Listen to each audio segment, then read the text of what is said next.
got to be the end of April before I realized that it is NYRB April. So NYRB Books are the New York Review of Books. They are a publishing house out of New York, and their kind of mission, their aim, their goal is to put out forgotten modern classics. So I have read quite a few NYRB books, which you can see throughout my years, and I love them, and they are auto-buy books for me. So whenever I see NYRB books, I pick them up because everything I've ever read from them has been at the very minimum interesting, and at the very maximum one of my favorites of the year. So I love NYRB. I love the cover designs. I love the spines. I love the feel of them. They're great books to read physically. You can find some of them on audio as well. Highly recommend if you're interested in modern classics in general. They also have modern classics from around the world, not just America and England. So I like to find these. I like to read them. I like to pick them up whenever I can.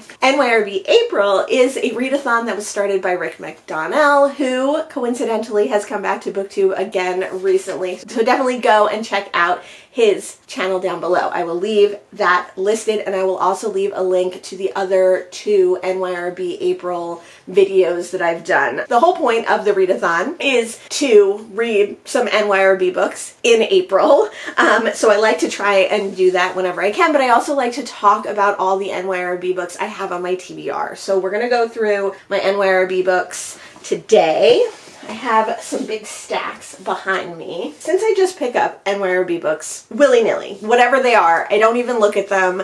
I mean, sometimes I'll read the back, but like, it's very rare that I don't want to get it. And certainly if I see them in a little free library, certainly if I see them at a book sale, I will just pick it up no matter what it is. Because of that, I end up with books of varying levels of excitement for me to read. I absolutely want to read all of them, but some of them more than others. So I'm going to try and organize this in like the books that I'm most excited to get to, and then the books that I'm lesser excited to get to. But again, I don't know what a lot of these books are about, so this should be fairly quick. We're going to start off with the first book that I read this April for NYRB April, which is Sleepless Nights by Elizabeth Hardwick. I read this one because it's very short and because I found the audiobook on Hoopla, and this is one that I've had on my stack for a really long time, since 2021 or 2022 possibly, so I did really want to get to this, and this is one that I was really excited about.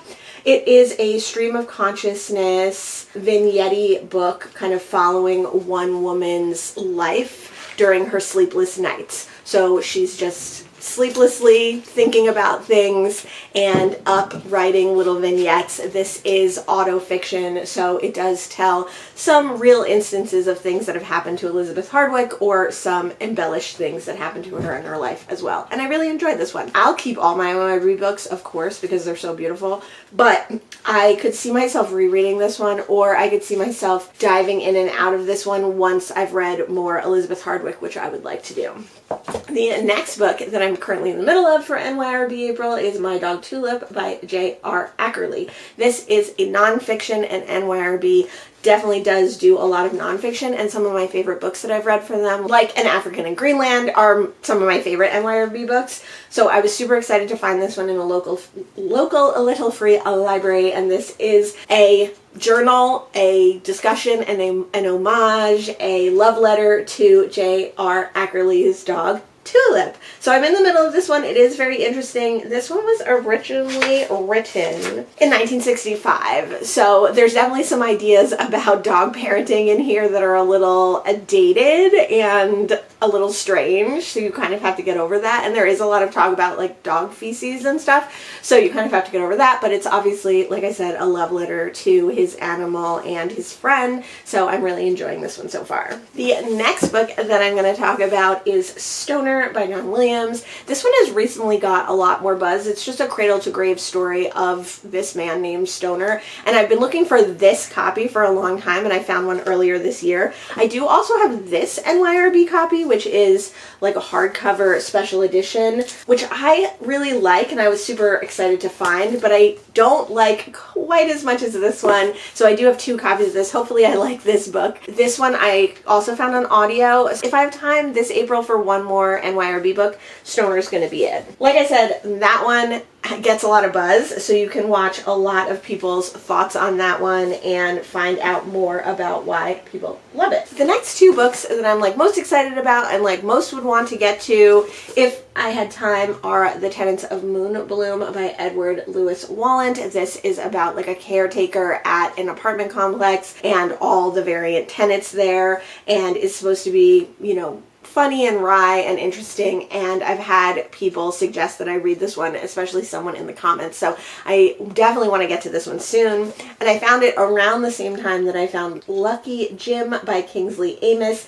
This is, I think, like a academic story of a man at Oxford or Cambridge or something, and maybe he becomes a professor. I think it's kind of in the vein of like Evelyn Waugh, so I definitely am excited to get to this one too. These are both ones that I've had for quite a long time. Newer on the list, but I would like to get to, is The Old Man and Me by Elaine Dundee. She's kind of well known for The Dud Avocado, which again is a forgotten modern classic that was partly brought back by NYRB, and this I think is almost a continuation of that autofiction story, so I don't know if maybe you should read that one first, but this is the one I have and I'm excited to eventually get to it. You're gonna see a theme that probably a lot of the short books are going to come first. The next two books that I would be most excited to read is a book and its sequel, and this is A Time of Gifts by Patrick Leigh Fermor, and this is a nonfiction book about the author walking a very long distance. I don't even know how long, but I love stories about walking. I love nonfiction about walking, so this one is really exciting. And then I also have A Time to Keep Silent, which is a continuation of this story. I think there's 3 in this like loose nonfiction trilogy. And for some reason I have 2 copies of this one. I don't know what to do with this one though. The next nonfiction that is on my list is The Freud Archives by Janet Malcolm. This is the story of an unlikely encounter between 3 men, some of which are psychoanalysts, and this one just sounds really interesting. It's again very short, so I think it's just a nonfiction depiction of this short time in history. There's something about it. I want to read it. I think it's going to be good. Next, we have a fiction book, which is Alien Hearts by Guy de Maupassant. I don't know if I'm saying that right. Guy de Maupassant. There was a book that I read that someone was obsessed with this. It was one of the stories in Florida by Lauren Groff, and they were obsessed with this author. And when I saw this book, I wanted to pick it up. I have a couple of other short works by this author as well, but this is the one that I'm like most excited about. It sounds like a love story of some variety. Around the same time that I got that book, I got Madame de Pompadour by Nancy Mitford. I've heard good things about Nancy Mitford, and I'm excited to read this one. This one also sounds like it could be like a love story and like a slice of life of this regal time, but this one sounds really interesting to me as well. Another book that takes place quite a while ago is The Foundation Pit by Andrei Platonov, and this was translated, I'm sure I didn't give you all the other translators, but this one was translated from Russian by Robert and Elizabeth Chandler and Olga Mielser. And this one, I think, is about people digging a foundation pit, and it's kind of like the poor people, the enslaved people, or imprisoned people who are digging this pit, and kind of the thoughts that are going through their mind. This sounds pretty heavy, but pretty interesting. I have 2 books that are short story collections that I would really, really like to get to. I have Don't Look Now by Daphne du Maurier, and I've read Rebecca by her. I would really like to read some other works, so I think this short story would be great. I think this has The Birds in it, which she is very well known for that short horror story. I don't think she does a lot of other short horror. And then I also have The Haunted Looking Glass Ghost Stories Chosen by Edward Gorey. So this has various authors, but it also has illustrations by Edward Gorey. And I think a collection of horror stories chosen by Edward Gorey has got to be amazing, right? Probably the next book that I'm most interested in on this list is The Fountain Overflows by Rebecca West. I think this is like a Howard's End, Jane Eyre I don't know, a story from, you know, the kind of story of just like manners and society and people. I don't think there's necessarily a love story in here like Jane Eyre or any of those books, but I think that there could be. And this one does seem interesting. Rebecca West seems like an interesting author. Books that I'm a little bit intimidated by, but I would like to read, are Autobiography of a Corpse by Sigismund Krzyzanowski. I have no idea what this one is about. It seems to be quite stream of consciousness. It looks like a little bit dense, but it's got a great title and it seems interesting.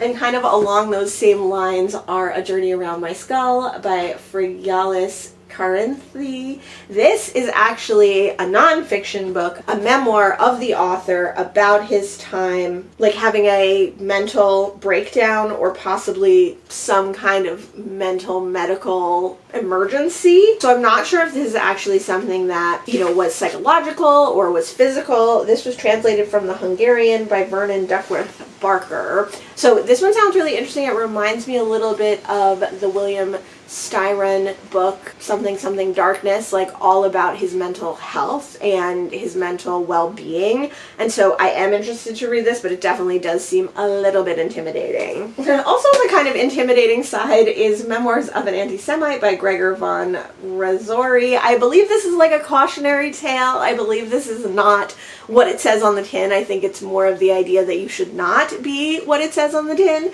But I am intimidated by this one. I picked it up honestly without even reading the title. I just knew it was an NYRB book. It was at a book sale. I just grabbed it. But of course it's going to be interesting. It's going to have commentary. It's going to have some sort of relevance to literature or life, because that's what NYRB books do. I also have Rogue Mail. This one actually seems like one that I might not want to read. Again, it's the kind of thing like the last book that I mentioned that is about like a mean jerk. I don't know if he gets his comeuppance. I don't know if he learns his lessons. I don't know if he rights his wrongs. So this one doesn't like appeal to me necessarily, except that I know with NYRB it's going to be good. There's going to be something relevant, something important about it. So I definitely will read it at some point. Not high on my list though. Now we're getting into the books that like I know nothing about, so I really don't know if I would like them or not. I think this one sounds interesting. It is called Max Havelaar, or The Coffee Auctions of the Dutch Trading Company by Moul Tatali. And this, I think, is a fiction book. It's translated from the Dutch by Ina Rilke and David McKay. I think this is a fiction book about this time and about the Dutch Trading Company, about coffee and coffee wars and the different places that coffee is grown. So for that reason it interests me, but like, I don't know, it's really long. It seems pretty dense. You'll notice that these are all the long ones too. No Clue at All, What All for Nothing by Walter Kempowski is about. Set in East Prussia in 1945. So it's a war book, probably, or a post-war book. This is translated from the German by Anthea Bell. And again, not super high on my list. I will definitely read it at some point. I'm sure it'll be super interesting. The Book of Ebenezer LePage actually could have made it higher on this list if it weren't so long. This is by G.B. Edwards, and this is about a man who lives all alone on an island in the Channel Islands. And this is a fiction book, I think, but I think it's also a little bit of autofiction, because I do think that the author also lived a similar life to this story. This one, not only is it long, but the type is so small. The type is often different. The font is often the same, but the type setting is often different in these books, and this one is tiny, so it makes this book super long, which makes it intimidating. I do like that this book is really marked up though, so I wonder if somebody had to read this for school or something. It does sound interesting, but oh, that length. What a chunker. A book I have no idea what it's about is Manservant and Maidservant by Ivy Compton Burnett. The back says, funniest and most surprising of Compton Burnett's inventions, focuses on the household, so could be really cool. Similar one that I have no clue about what that I have no idea what it's about is Uncertain Glory by Joan Sales. This is set in Spain, 1937. So I don't know. I don't know if I'll enjoy this one, but I'm sure that I will find some good in it. Translated from the Catalan by Peter Bush. I don't think I've ever read a book in Catalan before, so that would be amazing. And then we have Berlin Alexanderplatz by Alfred Doblin. This was translated by Michael Hoffman and it has an introduction by him. Oh, this is the one where our story is set, or at least it begins in prison, and we follow our main titular character through reminiscing about his life, what brought him there, and as he gets out, and it's, I think, like a sad story. Like, I think bad things keep happening to this man. So again, similar to Evelyn Waugh in some respects, but I think probably less satirical and more just tragic. And then we have the two biggest boys on our list and the last two of my NYRB books, The Year of the French by Thomas Flanagan. This, I believe, is part of a trilogy.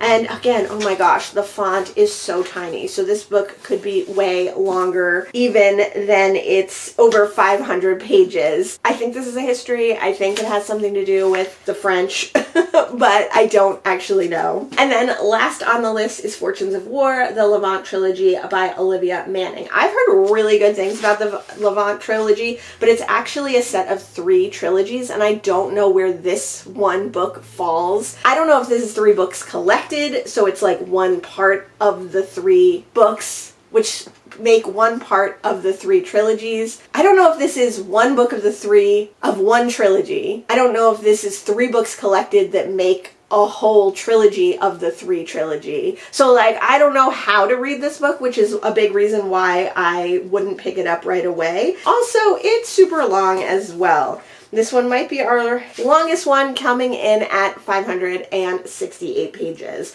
So I am interested in this one. I've heard, like I said, I've heard great things about it, but this would probably be one of the last that I was reading unless I found another one in the trilogy and unless I did more research.